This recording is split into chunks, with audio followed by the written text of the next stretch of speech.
Commander Morning, ngithi ake cele ukuthi bonke ama-workers kusukela ngo-Sunday 6 o'clock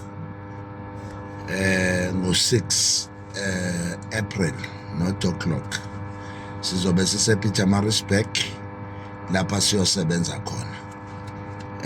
Bese kuthi ngabo-2 sobe sise-Newcastle la khona siyosebenza khona. Bese kuthi ngomhla ka-7 sise-Ermelo lapha siyosebenza khona njenge-MK Labour Desk. Mhla ka-8 siyo-attenda i-case ye-CCMA e-Witbank. Mhla ka-9 sizobe sise-Kriel khona eMpumalanga la siyosebenza khona njenge-MK Labour Desk. Bese kuthi ngomhla ka-10, 11, 12 sise-Gauteng, wonke ama-ground forces se-Gauteng sikhona eGauteng sizosebenza. It's time for i-MK Labour Desk ithi work harder than before because sifuna ukwenza impilo yabasebenzi be-easy and kuyacaca ukuthi iy'nkampani zifisa ukuchachaza phezu kwamakhanda ethu, but-ke we will refuse ukuthi zenze leyo nto. It's fine ukuthi iy'nkampani seyithenga abanye bethu ukuthi basithuke kuma-social media bathi zithi zisinikeza imali. Siyakwazi lokho, it's the cheap politics ekhona eqhubekayo.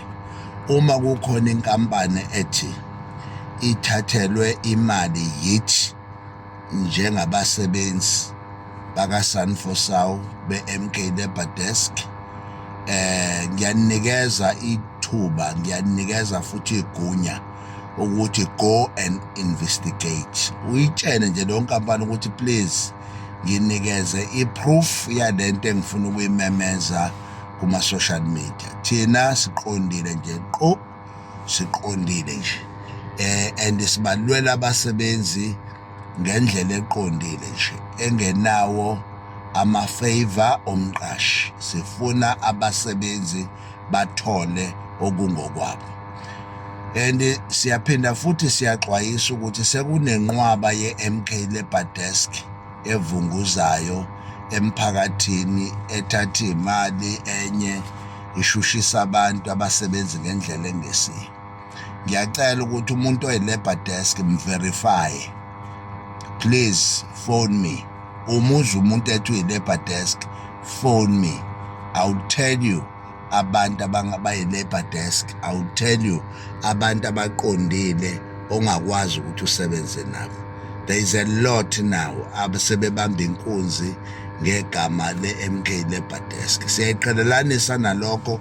If ungakuverifyanga ungabuyeli kithi nama-issues, ngoba uma usubuyela kithi nama-issues wenza singakwazi ukukulekelela ngoba wena ongena u-understand i-MK Labour Desk ngabantu abangasebenzeli MK Labour Desk abazigebengu.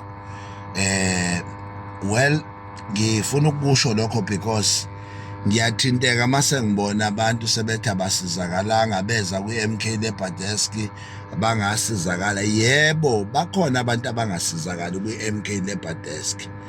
Bengasizakali nje is because i-manpower asinayo kahle.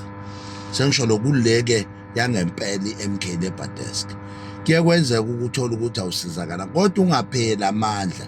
Make a follow up until usizakale, ngoba lento yabantu abagijima baze bakhokhe imali bekhokhela abantu bethi bazobasiza bangabasiza ibuyize kithi.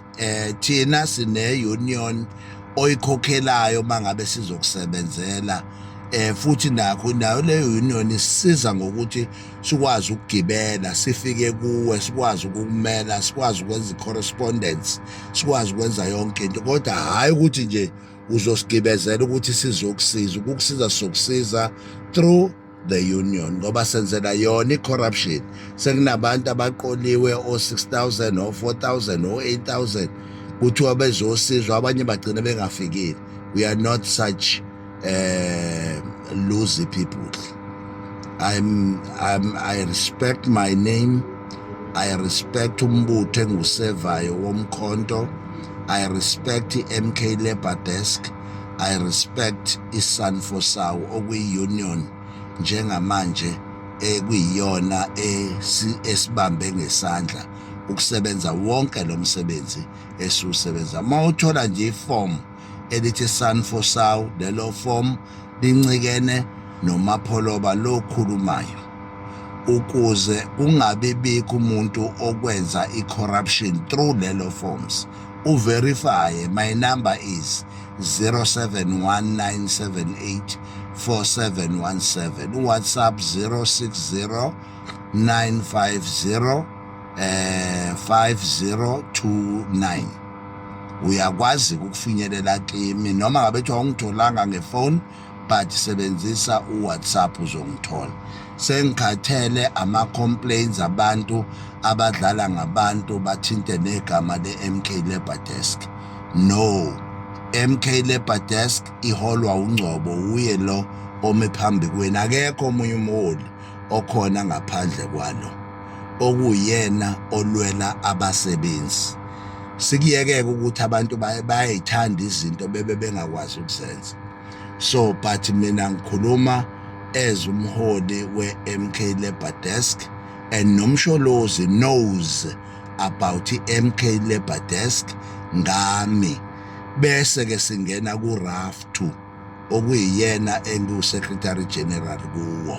So imi kanjalo nje protocol yethu njengamanje. So do not lose i-sight ungene kubantu abazokutshena ey'ningi iy'ndaba abangeza ukufinyelela kuzo, instead bezongcolisa igama le-MK Labour Desk. Mpumalanga we are coming. Gauteng we are coming. KZN sizobe sise Pietermaritzburg nase-Newcastle.